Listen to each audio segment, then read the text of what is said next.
After that, they tried to settle whether their ways had merged somewhere or run closely parallel for a bit that year in Europe. In the spring of 1881, Van, aged 11, spent a few months with his Russian tutor and English valet at his grandmother's villa near Nice, while Demon was having a much better time in Cuba than Dan was at Mo Cuba. In June, Van was taken to Florence and Rome and Capri, where his father turned up for a brief spell. They parted again, Demon sailing back to America and Van with his tutor going first to Gardone on Lake Garda, where Aksakov reverently pointed out Goethe's and D'Annunzio's marble footprints, and then staying for a while in autumn at a hotel on a mountain slope above Lehman Lake, where Karamzin and Count Tolstoy had roamed. Did Marina suspect that Van was somewhere in the same general area as she throughout 1881? Probably no. Both girls had scarlet fever in Cannes, while Marina was in Spain with her grandee.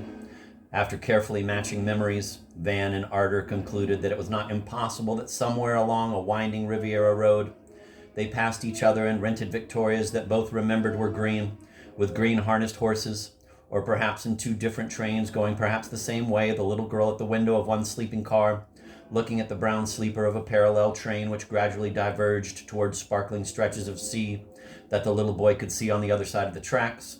The contingency was too mild to be romantic, nor did the possibility of their having walked or run past each other on the quay of a Swiss town afford any concrete thrill. But as Van casually directed the searchlight of back thought into that maze of the past where the mirror-lined narrow paths not only took different turns but used different levels as a mule-drawn cart passes under the arch of a viaduct along which a motor skims by, he found himself tackling in still vague and idle fashion the science that was to obsess his mature years. Problems of space and time, space versus time, time twisted space, space as time, time as space, and space breaking away from time, and the final tragic triumph of human cogitation. I am because I die. But this, exclaimed Ardor, is certain. This is reality. This is pure fact. This forest, this moss, your hand, the ladybird on my leg, this cannot be taken away, can it? It will. It was. This has all come together here, no matter how the paths twisted and fooled each other and got fouled up. They inevitably met here. We must now find our bicycles, said Van. We are lost in another part of the forest. Oh, let's not return yet, she cried. Oh, wait. But I want to make sure of our whereabouts and whenabouts, said Van. It is a philosophical need. The day was darkening. A beaming vestige of sunlight lingered in a western strip of the overcast sky. We have all seen the person who, after gaily greeting a friend, crosses the street with that smile still fresh on his face, to be eclipsed by the stare of the stranger who might have missed the cause and mistaken the effect for the bright leer of madness. Having worked out that metaphor, Van and Ardor decided it was really time to go home. As they rode through Gamlet, the sight of a Russian traktir gave such a prod to their hunger that they dismounted and entered the dim little tavern. A coachman drinking tea from the saucer, holding it up to his loud lips in his large claw, came straight from a pretzel string of old novels. There was nobody else in the steamy hole save a kerchiefed woman pleading with "You go very Vyashchaya," a leg-dangling lad in a red shirt to get on with his fish soup. She proved to be the traktir keeper and rose, wiping her hands on her apron to bring Ardor, whom she recognized at once, and Van, whom she supposed, not incorrectly, to be the little chatelain's young man, some small Russian-type hamburgers called bitochki. Each devoured half a dozen of them when they retrieved their bikes from under the jasmines to pedal on. They had to light their carbide lamps.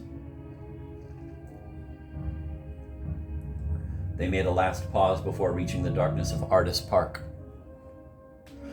By a kind of lyrical coincidence, they found Marina and Mademoiselle Riviere having evening tea in the seldom used Russian-style glassed-in veranda.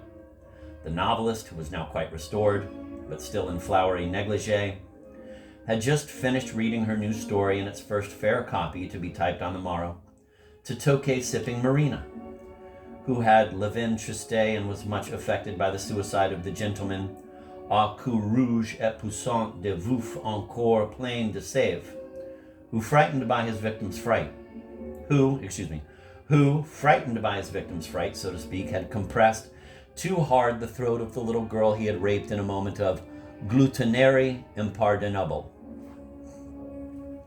Van drank a glass of milk and suddenly felt such a wave of delicious exhaustion invading his limbs that he thought he'd go straight to bed. Tant pis, said Arter, reaching voraciously for the keks, English fruitcake. Hammock? She inquired, but tottering Van shook his head, and having kissed Marina's melancholy hand, retired. Tant pis, repeated Arter, and with invincible appetite started to smear butter all over the yolk-tinted rough surface and rich incrustations, raisins, angelica, candied cherry, cedret, of a thick slice of cake. Mademoiselle Riviere, who was following Arter's movements with awe and disgust, said, Je rêve, il n'est pas possible qu'on mette du beurre par-dessus toutes ces pâtes britanniques, mas indigeste et immonde. Et ce n'est que la première tranche, said Arter. Do you want a sprinkle of cinnamon on your late cahier? Asked Marina. You know, Belle, turning to Mademoiselle Riviere, she used to call it sanded snow when she was a baby. She was never a baby, said Belle emphatically. She could break the back of her pony before she could walk. I wonder, asked Marina, how many miles you rode to have our athlete drained so thoroughly? Only 7, replied Arter, with a munch smile. Chapter 25.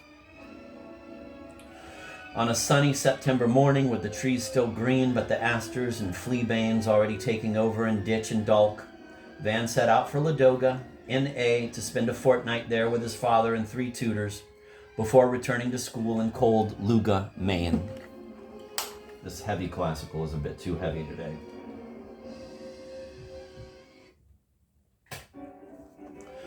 Van kissed Lucette on each dimple and then on the neck, and winked to Prim La Riviere, who looked at Marina. It was time to go. They saw him off, Marina in her schlafrock, Lucette petting, substitutionally, Dac, Mademoiselle Riviere, who did not know yet that Van had left behind an inscribed book she had given him on the eve, and a score of copiously tipped servants, among whom we noticed Kitchen Kim with his camera. Practically the entire household except Blanche, who had the headache, and dutiful Arter, who had asked to be excused, having promised to visit an infirm villager. She had a heart of gold, that child, really, as Marina so willingly, so wisely used to observe. Van's black trunk and black suitcase and black king-size dumbbells were heaved into the back of the family motor car. Boutelin put on a captain's cap, too big for him, and great blue goggles. Remouvez votre bottom, I will drive, said Van, and the summer of 1884 was over. She rolls sweetly, sir, remarked Boutelin in his quaint, old-fashioned English. Tous les nœuds sont neufs, but alas, there are many stones on the way, and youth drives fast. Monsieur should be prudent. The winds of the wilderness are indiscreet. Tel un le sauvage confiant au desert. Quite the old comedy retainer, aren't you? Remarked Van dryly. Non, monsieur, answered Boutelin, holding on to his cap. Non, tout simplement. J'aime bien monsieur et sa demoiselle. If, said Van, you're thinking of little Blanche, then you'd better quote Delille, not to me, but to your son, who'll knock her up any day now. The old Frenchman glanced at Van askance. Pojeval Goubami chewed his lips, but said nothing. One will stop here for a few minutes, said Van, as they reached Forest Fork just beyond Artis. I intend to pick some bolettes for father, to whom I shall certainly, Boutelin having sketched a courteous gesture, transmit your salute. This handbrake must have been, damn it, in use before Louis XVI migrated to England. It needs to be greased, said Boutelin, and consulted his watch. Yes, we have ample time to catch the 9:04. Van plunged into the dense undergrowth. He wore a silk shirt, a velvet jacket, black breeches, riding boots with star spurs, and this attire was hardly convenient for making KLVZDB AOYVBNO WKH GWZXMDQG KZWAAQVO AGWTTP VQWJ FHM ardor in a natural bower of aspens. XLIC MUJ ZIKML, after which she said, yes, so as not to forget, here's the formula for our correspondence. Learn this by heart and then eat it up like a good little spy.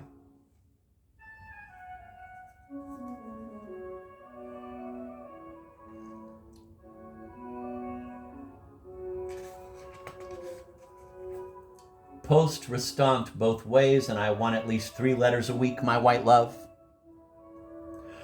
It was the first time he had seen her in that luminous frock, nearly as flimsy as a nightgown. She had braided her hair, and he said she resembled the young soprano Maria Kuznetsova in the letter scene in Tchaikovsky's opera Onegin and Olga.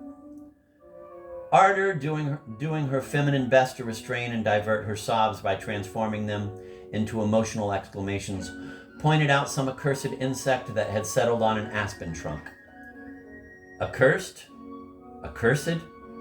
It was the newly described, fantastically rare Venezian, Nymphalis denaus nab, orange-brown with black and white foretips, mimicking as its discoverer, Professor Nabonidus of Babylon College, Nebraska, realized, not the monarch butterfly directly, but the monarch through the viceroy, one of the monarch's best-known imitators in Ardor's angry hand. Tomorrow you'll come here with your green net, said Van bitterly, my butterfly. She kissed him all over the face. She kissed his hands, then again his lips, his eyelids, his soft black hair. He kissed her ankles, her knees, her soft black hair. When, my love, when again? In Luga, Kaluga, Ladoga? Where, when? That's not the point, cried Van. The point is, will you be faithful? Will you be faithful to me? You spit, love, said wan, smiling Ardor, wiping off the P's and the F's. I don't know, I adore you. I shall never love anybody in my life as I adore you. Never and nowhere. Neither in eternity, nor in Terinity, neither in Lador, nor in Terra, where they say our souls go. But, my love, my Van, I'm physical, horribly physical. I don't know, I'm frank.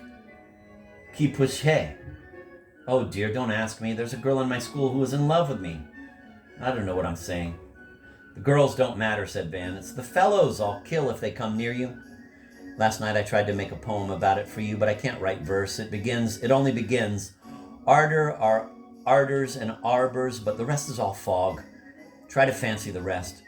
They embraced one last time, and without looking back, he fled.